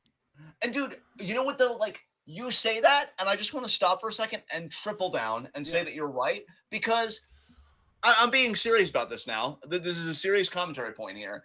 Asuka, more than anyone, probably faces stigmatization, not only for being a foreigner in a white supremacist country, which we've talked about extensively, being older, when in a lot of the cultural industry, when women age, they phase out, they get more minor roles and stuff, and she's a fucking world champion right now at this stage of her career. And like, she's a mother, which also has the stigma of like, oh well, don't you feel like you're neglecting your kids, or the opposite end of like, you spend too much time with your kids, you need to be more at work. And Asuka she owns it, and she's so fucking good. And meanwhile, let's see what's stopping you dead in your tracks. Your baldness. You're pathetic, dude. It's Go to the not back of the fucking line. baldness. I shaved it. When you do that voice, I feel like he's because what is Ricochet? Is he like Hispanic I think or he like might be half black. half black? It's just half black. Like it's like Caillou with half a fro. I don't fucking know, man. It's fucking God. like I hear that voice and I'm like he's kind because much like Corbin, just bald. Okay, you're bald. Just accept it. Accept it. Why you bald? Why you ugly? Got him. I'm gonna tweet that later. I hate you. I hate you so much. But anyway, Asuka was great. Asuka was great. Io's great. And we know that Asuka is facing Bianca and Charlotte at SummerSlam in a triple threat match. Yeah, he's half black. His mom is white, father's black. Okay, cool. Yeah, I hope Charlotte doesn't ruin that match because it could be good, but Charlotte's in it, so you know. Alex Foster in chat, did Ricochet do something to y'all? Yeah, he's getting embarrassed by Logan Paul, which is bad for the wrestling business because he shouldn't feel like he should be here. Like Ricochet's theme of his promos is right. He's just not the guy to deliver the message. And then Logan's going to feel like he's so great at this, and he's such a piece of shit. So, yeah, he did do something to me. He fumbled the ball with a piece of shit. Because at least credit to Seth. At least Seth was on message, and he had the crowd behind him, and he actually knew the assignment. But yeah, beyond that, is there anything to talk about other than the bloodline stuff? Oh, that's a good question, actually. Let me see here. Have we talked at all about the Bianca Charlotte shit? Not really, except that again, a triple threat is going to happen at SummerSlam. So did Bianca and Charlotte have like a confrontation or something? I think they did, didn't they? They had a whole ass match. Oh no, they were in a tag team match. It was them against the tag team champions, Sonya and Chelsea, and they actually beat the tag team champions. Of course they did. I like Bianca, obviously. Specifically, by the way, Charlotte pinned Chelsea with a big boot. Oh my god. Oh my god. Okay.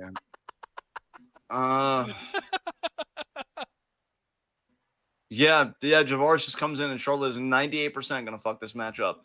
Yeah, I know. Wait, I know. what match? the triple threat at SummerSlam when I mentioned like I hope that it's But good, but isn't she Charlotte's in it. part of the match? Well, that's what I'm saying. Like, because I Oh. said I hope that it's good, but Charlotte's in it, Oh, like so she's gonna make it bad because she's in it. Right, I gotcha. Exactly. And then Javar's kind of doubling down on my point. So yeah. Yeah, yeah. But yeah, no, yeah, Charlotte pinned Chelsea with a big boot. That's great. I love that for her for sure. There was even a thing where like Bianca was about to do a KOD to Chelsea, and then Charlotte tagged in. She stole the tag and then hit a big boot on Chelsea for the pin. Of course. That's great. It's like they're. I wish they weren't so like tone deaf to it, because if they really wanted to lean into Charlotte as the heel here, it would actually be decent commentary, because like of course the white girl wants to steal the credit from the black girl. Right. But no, they're just like totally playing a straight face, like, oh, they're equally mean to each other. They both don't like each other. They're both bad.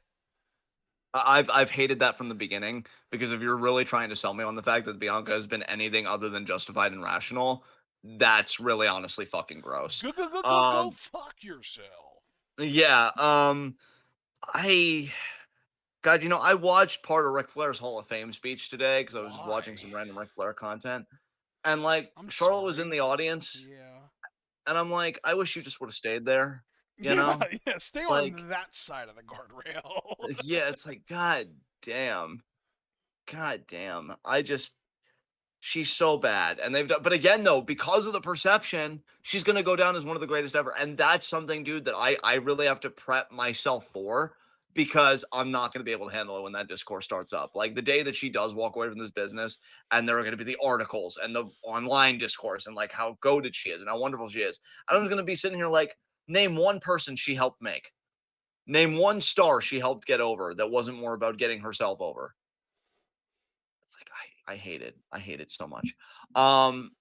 Okay. And Javaris in chat even saying apparently wrestling Twitter shits on Bianca for telling Sonya to get in position. Oh god, and yeah, he even followed it up with, "How are y'all gonna be mad at Bianca for being a ring general and not Sonya for being slow as fuck and not being in position on her own?" Yeah, that also says a lot. Dude, we already know it's fucking white supremacy. It's literal racism. That's all it is. I mean, I shouldn't say that's all it is because it's a big deal and it sucks. But like, we've been new. It's a thing. Yeah. Just wish it would fucking change. We None of us have the power to change it, unfortunately. Until we get together as a collective, which we can't do until people see the problem, and so you see the circularity here. That's why we preach about it almost every damn time we're on here, though. The Absolutely, and more we'll keep people that doing we so. can, open their eyes to it, the closer we can get towards having the ability to change it. Exactly. So beyond that, let's see. Fuck that. Already talked about that. Okay. You're speed running. I love it. We get the Bloodline. Bloodline actually opened this show, so they bookended. They opened and they closed. Yeah. What'd you think of Jay's promo this week? Because I wasn't in home in time to see it. okay, so Jay and Roman pretty much have an interaction. Now, here's the thing. I think Jay did great, and he wasn't shaken by Roman. But goddamn, it's not like Roman didn't try. Roman had one line in this where I'm like, I actually respect you for saying this because this was your family and you'd think that you'd look out for family. We were literally just saying during the Bret Hart TWitWoW request for DBK, like, oh, the only people he put over is his family. And Roman, he's put over Jay. There's no doubt about that. But he says at one point, you could take the title of Tribal Chief. You could take this title, gesturing at his world title, and you'd still just be Jay. I could lose all this and I'll still be Roman Reigns. I'll still be the head of the table. And I'm like, damn, like, and his delivery, dude, he delivered it with all the confidence. Like, Reigns is confidence. Like, Jesus That's the one Christ. thing that he's never lacked. Exactly. And like, kudos to Jay though, because that's a real test. Because it's like, do you get hit with that line and you stumble? But Jay's body language was great here because somebody even pointed out in the comments. I honestly think that Jey Uso might be the single best, like, physical actor in pro wrestling today. Like, if you take a microphone out of his hands and you just ask him to convey how his character is supposed to be feeling without words, he might be the best in the entire business at that. Yeah, because dude, somebody in the comments, and I'm glad they pointed it out because sometimes I don't catch things and I like having other people's feedback on stuff. They said that when Roman was talking, Jay would look like he would shrink, right, and get smaller just by Roman being the dominant presence, which Yeah. that's such a great touch because, again, as we've already said, and I treat this very seriously, like we've had our laughs tonight, barrels of them, actually. I'm in a great fucking mood. Yeah. But, we've had serious conversations about how this storyline has resonated with people that are survivors of abuse. And I feel like that is like a side, I don't want to say like a mechanism, but more of a sign, a manifestation of that abuse is like when your abuser is talking or when they're looming over you, you shrink, right? And Jay does that when Roman's talking. When Jay's talking, though, they also noted Jay gets taller. He finds his stride. He gets his confidence. I like that. The body language has done so much of the storytelling here. Um, but I did love Jay's one retort because, see, that's the thing that I think this storyline fundamentally understands. You could have Roman come in and lob all these bombs and all these blows on Jay verbally, but I love Jay because Roman essentially asks him, "What makes you think, huh? What makes you think that you're going to be the one to beat me after all this dominance, everything you've seen over 3 years? What makes you think?" Jay walks up to him. He puts his arm around Roman, gets real up close to his face, and he says, "Because I already beat you. I pinned you. And at SummerSlam, I'm going to beat you again."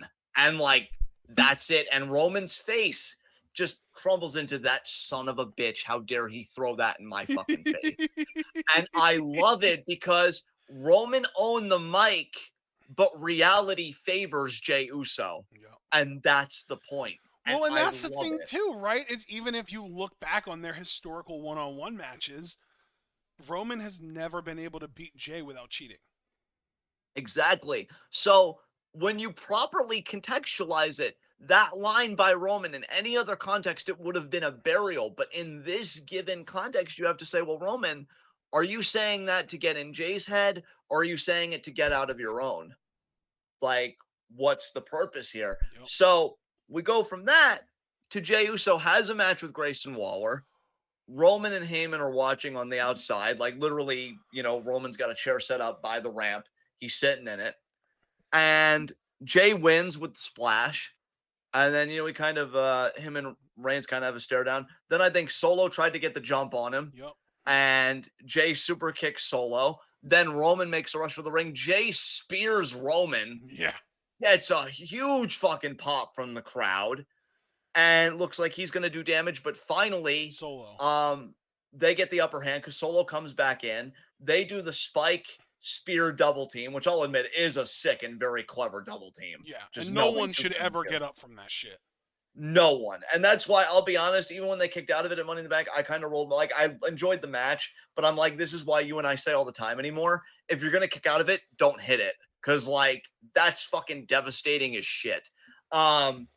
So yeah, hits it once, but then I love when Reigns is talking all this trash, like, "Oh, you're trying to come after me. You said it wasn't about this, but it's always been about this, but you can't handle this." And then the crowd starts chanting, "You got pinned." And I love, again, body language is the MVP here. Reigns must have heard somebody start up the chant because his head just jerks up in some like far off direction. And dude, this is the kind of wrestling fan I am. I am so far off the fucking plane here of any reasonable conversation because I'm like, oh my god, Rikishi. And I'm like, is Rikishi here?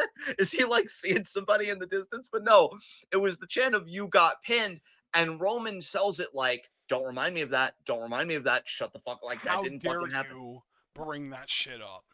And then he stops. He's like, "Again, we're doing it again. Pick him up, pick him up." And they do it again. And like, yeah, they nail him again. And it came off so well. You know And what I'm I really want, and I don't think it's going to happen, to be clear, which is unfortunate because I would fucking love it if it would happen, but I would love it if at some point in the build up to SummerSlam, it really can't happen now because there's only one SmackDown left, you can't beat him chance for Roman. yeah, yeah, definitely. And dude, I don't want to be that guy, but the universe is really funny timing. With Kevin dealing with a legit injury, you got one SmackDown left. Bring back Sammy Uso for one night only. I'm I telling you, man. know, dude. Jimmy's hurt. Kevin's hurt. Oh, God, Sammy's free. the stars, John, they're aligning. It's like the universe looked at me and they're like, "Jonathan, this one time, we're going to let you be right. And then I did a squee that I can't even reasonably replicate. And then the universe is like, okay, calm down a little, but give us time. We got to set some things in motion. Let us Because, yeah, dude, beg pardon? Let us cook. Let us cook. Because, no, dude, like, that's the only play here. With Kevin out and Jimmy out in storyline, you got to have a segment where Sammy and Jay, because they've done it a million times before, they see each other, they lock eyes backstage. Sammy's like, I'm seeing what you've been doing. I'm proud of you, or whatever the hell he says, to kind of be that, like, caring and supportive guy. And Jay's like, listen, man, I want to send a message to Roman before SummerSlam. He challenged me to a match tonight, him and Solo versus myself and a partner. If anybody will even want to tag with me with how I've been acting, you down to be Sammy Uso for one more night? Bam, we get it. And yeah, maybe even have Solo eat the pin, because I don't want Roman to eat the pin again. Sammy pin Solo. Keep it simple. Yeah, definitely. We need it. I'm not going to really feel like this build was as good as it could be until I see Sammy Uso standing side by side with Jey Uso. I mean, hell, Jay could even pin Solo, and I don't think that anyone would complain about that either. Absolutely. Maybe even pin Solo while he's locking eyes with Roman or something. Like, this is going to be you come SummerSlam. Oh, yeah, they could do a situation where, like, Roman gets overwhelmed and abandons Solo. Yeah, because you already know that tension's been happening. Yeah, man, they got to do it. They got to do it. I feel like, again, you're not reaching the full potential of this build until you do it. So we'll have to see how that goes. But that was SmackDown. Did you see, by the way, the poll that Sean posted in the Wrestling Discussion channel? No, but let me look at it, because I am on the Discord and I am on that channel. Oh, who will win Tribal Combat? Oh, 50-50 split with 158,000 votes? Yeah. Jesus. That's how you build a main event, bro. Holy fuck. That's fucking wild, right? That's insane, dude. I wonder how divisive you and I are going to be come SummerSlam preview and predictions, though. Like, I wonder if we're going to mirror that poll, because I'll be honest with you, man, I'm still kind of waffling a bit. I can't speak for you. I pretty much have my mind made up. We'll see. Well, there's still one more week, though. There's still one more week. You could change your mind by then. We'll see. Preview predictions is next Friday night after Rampage. Yeah.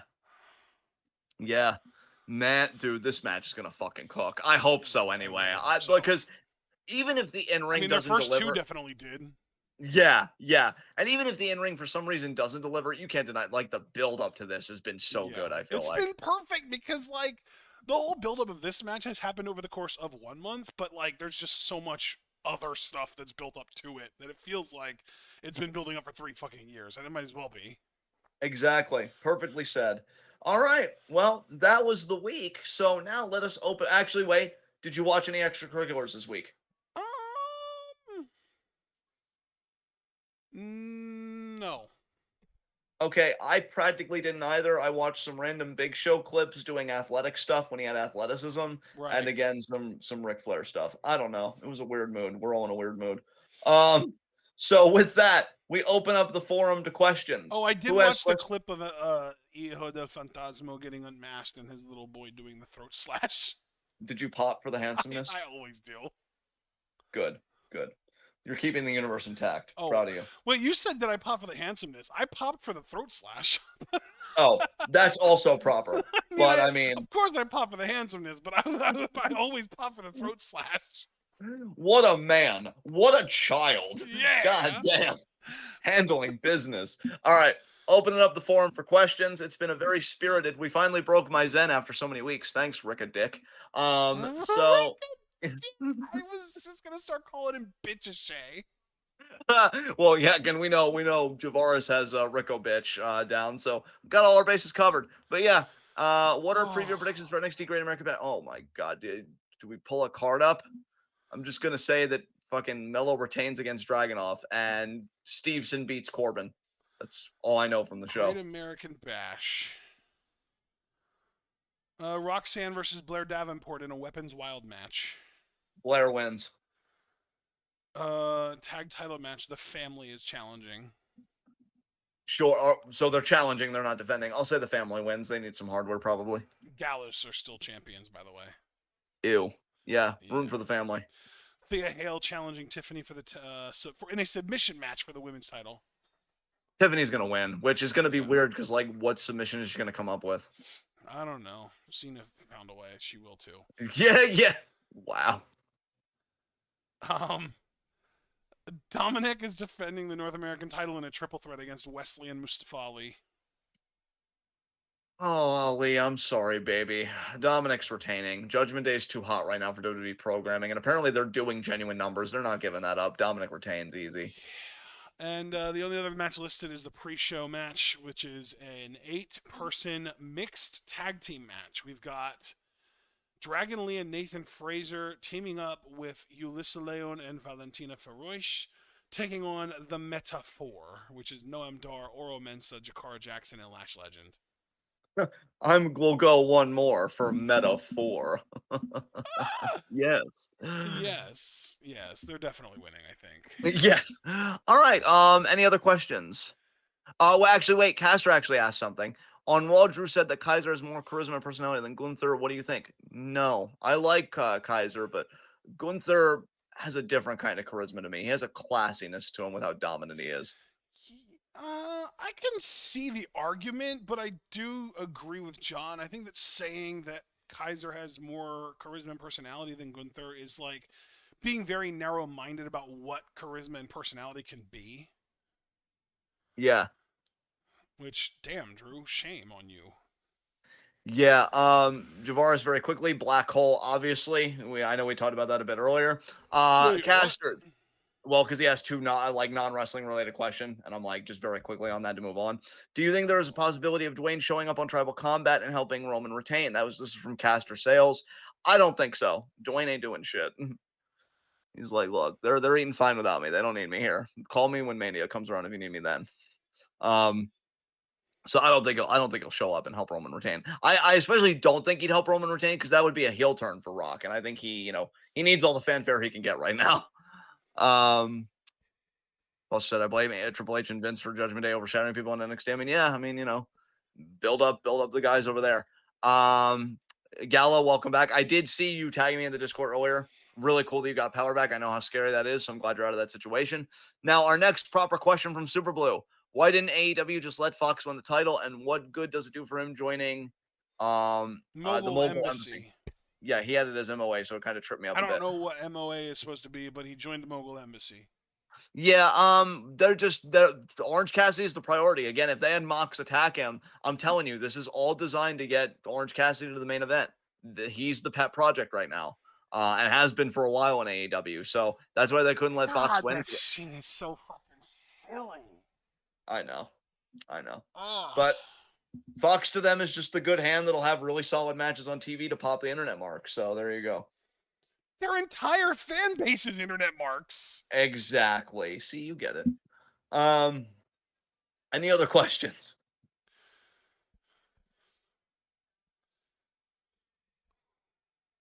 Are we gonna do the thing? You start. Going once. Going twice. Why don't wrestlers get more than one save in wrestling? Example, Matt Riddle. Huh? I don't understand what you mean, Super Blue. Just saying a name isn't going to be another example. What do you mean by save? Contextualize that for us. I think he's talking about like coming out to save their fellow babyface wrestlers. Oh, well, I really don't know an answer to that one, honestly. I wasn't under the impression that they were limited. Yeah. I feel like we've seen examples of people making multiple saves in one night before. We have to have. Yeah. Yeah. So And really, if you want the truth to like the real answer to that question, if we want to concede that your premise is real, the answer would just be lazy fucking writing. Yeah, exactly. All right. Starting the countdown again. Going once. Going twice. Going 3 times. And it is time for high spots and low shots. Yes. So, my low shot, because who the fuck else could it be after the night he had, even on this program, Ricochet. You allowed a man to call you a virgin in front of your fiance, and he probably super kicked him or something, but like, you lose. Because if you can't come up with a verbal spar that's above that, then your mic skills are just never going to be rehabilitated. We know you can go in the ring. That was never in question. The test is, can you cut a promo? And apparently And it's the a answer no-go. is no, no. Oh, you did the Uh, thing, and I went in after you. you were part of it. You were part of it. So yeah, Ricochet. Fuck you. Who's your low shot? My low shot. Who is my low? You know what? God, do I want to go with the? Yeah, I don't know. I think this is tough. I am actually going to go with the sort of painful answer here. The answer that is really just making Tony Khan the low shot of the century for ever having the fucking nerve to do this. My low shot is Suzuki. I am so sorry. He And I say that, yeah. literally got bitched out by Darby Allin's little bitch ass. And we Yeah. didn't even get to do Kaze Ninare because Darby cut it off. Fuck you, Darby. I just want you to know, because I don't really think enough people appreciate it. I know how much it hurt you to do that, and I'm sorry. Really, in my mind, Darby is the true low shot because, like, not only did you lose to Swerve, but then you cut off Kaze Ninare. Fuck you, Darby. Yeah. You piece of shit. Yeah, fuck you, Darby, you pathological lying fuck. So high spot. Honorary high God, I spot to wish I Michael could Cole, be a high honestly. spot right now. Fuck. Oh yeah. Honorary high spot to Michael Cole, because what a fucking bar on Theory. Just calling him out for having no friends. Um Honorary high spot number two, I'll say Santos, because it's a awful way for him to advance, but he did advance. Um but actual high spot, let me think. Because we've watched a lot of wrestling this week, but we try and keep it temporally to this week as well. So we watched, Temporally. yeah, we can't talk about Stardom because that was all the way back on the 13th. Holy fuck, we're behind, but we're getting there. Um, Yeah, we're not even 3 weeks behind. We're gonna be fine. you know what? Fucking this is easy for me. Rhea Ripley. Rhea Ripley, because in 1 week she fucking kayfabe injured Liv to give Liv a context for her real injury. Yeah, And she had a fucking banger with Lyra, which was so good it prompted me to write pretty much subtweeting a compliment to her about how women's wrestling is so good because there are people making their case for the best wrestler in the world with her in mind. So Rhea's an easy high spot for me. Great week for her. that's awesome. What about you, brother? Who you got? My high spot. You know what? Actually, I'm gonna take this one from Collision as well. It's gonna be Mercedes Martinez because she won a match and immediately inserted herself into a championship picture by doing so. Nice. I'm Nice. just happy to have her back on our televisions, and I'm looking forward to seeing her title match against Statlander. I really think that's going to be a banger. I really do. And also, slight rewind, like slash half change of subject. As far as low shots go, I want to give an honorable low shot to Britt Baker. Really, it's more of a dishonorable low shot because she's so bad that she's getting her opponents bullied for her own incompetence at this point. And do you know how she responds to it? How? With ignorance. She literally tweets bullshit about how, oh, I can't hear the haters over the sound of the DMD chants. Oh my god. Yeah, like she's literally just like basically like she's supposed to be a face, right? Like she's supposed to be a face in AEW, and yet like she's healing it up on Twitter. Like she's fucking awful, dude. She is closing in on Cody territory for me, honestly. Adam, that jawline. Are you sure about this? You're better than her, Adam. You're better than her. Yeah, we're trying. I don't like the trend of TwitWoW intervening in relationships because we don't do it with the same Bro, can toxicness energy. Andrade and Adam just become a gay couple with each other? Bro, I can't get horny right now. We're about to go home. Like, what are you doing right now? But But they're both no, so much better than Britt and Charlotte, respectively, and they could be worthy of each other's love. dude, I know, and now it's getting to be TwitWoW after dark, and like nobody's prepared for that discourse right now. But it's something to think about. I'm God just damn it, Adam. saying, man. I'm just saying. It would be I I beautiful. I know. I know. But we live in a world where Suzuki's losing matches to Darby Allin. So clearly there's no justice Andrade anywhere. could be the Cristobal to Adam's NoHo Hank. Maybe Without not the the murder that ended the relationship. Wow, you were so quick to add that in. And it's like, don't you perceive flaws in my plan? I'm just saying they were a beautiful couple until they weren't. Yeah, yeah. Um, so that's it. Definitely one of the more interesting weekend reviews for the books, people. And that wraps up TWitWoW's week. We're off Sunday. What's the plan, Ashton, for Monday? Is it a G1 day or a Stardom day? Monday is a G1 day, and then Tuesday night will be a Stardom day, and then Wednesday at 5 p.m. we'll do another G1 day, and then Thursday, Friday, Saturday, Stardom, baby. Fuck yeah! I'm glad that we're doing a shitload of Stardom next week because I we was even again. going to leave it up to you if you wanted to do a double header of Stardom on Thursday. I don't think I have anything going on. Let's do it because if we do a double header, that means we'll get caught up that much Yeah. quicker. So yeah. So first video when? Second video? Well, I guess obviously like an hour after the first video ended. So when would the first video be? Probably at 4 or 5. Okay. It depends, Okay. like, Yeah. would you rather start earlier or just stay up later? Like, stay doing commentaries later? Like, would you rather start at 4 and be done at, like, 9 or start at 5 and be done at, like, 10:30? I'm gonna tentatively because you know I've been on an early wake up streak. I woke up at 10:30 today. I'm gonna say 4. Okay. I mean, we're already doing Yeah. 4 o'clock on Monday and Friday, so it's not that big of a deal to just do one more day of 4 o'clock. Exactly. So yeah, we're gonna bang this out. Next week gonna be a Stardom heavy week. You still skipping Will versus Okada in the G1? Yeah, we are. In fact, yeah. Well, we haven't yet because we haven't come up to that G1 day. We will Monday, I think. But yeah, we are. Yeah. Fuck Will But Ospreay. yeah, we are skipping all Osprey matches from now on, I think. Yeah, we not gonna deal with the masturbatory nature of his stuff, and he's back to that elevated theme. And I just I want to see him lose so that we could say eliminated. It's kind of my tradition. But it's not But going to happen because he's probably winning his block. ew. But yeah. I'm sorry. So that no, it's dude. You had to. I have to admit, I may have said that knowing that it would have hurt you, and I just feel bad now. I'm sorry. No, dude, it's okay. I understand. I mean, I literally bullied a man for just God knows how long here Okay, but tonight. he deserved it, and you don't.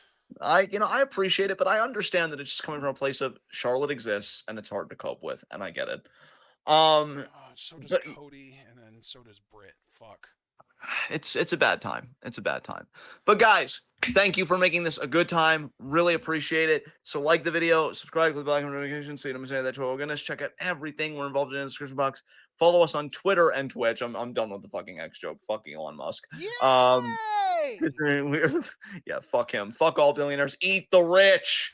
And yeah, we'll see you Monday at 4 for G1. And yeah, I actually want to talk to you about that, Ashton, later because I got to do stuff when we get off here. But I actually already got timestamps together. I just need to know what matches we're doing, which ones we're not. So Amazing. got that all ready for you. So yeah, guys, we'll see you then. Be good to yourselves and each other. Enjoy your Sunday. Go outside unless you feel like you'll die. I'm gonna be doing laundry tomorrow. Ew, I'm going to be doing chores right now. I hope to have a restful day Sunday because I have a lot of reading to do and I have a conference to prepare for, and I feel like I'm finally in the mental space to do that. So Hooray! hopefully everybody has the Sunday that they want to have, and I'm rooting for y'all, and I love y'all. So be good to yourselves and each other, and until we meet again, tune in and peace out.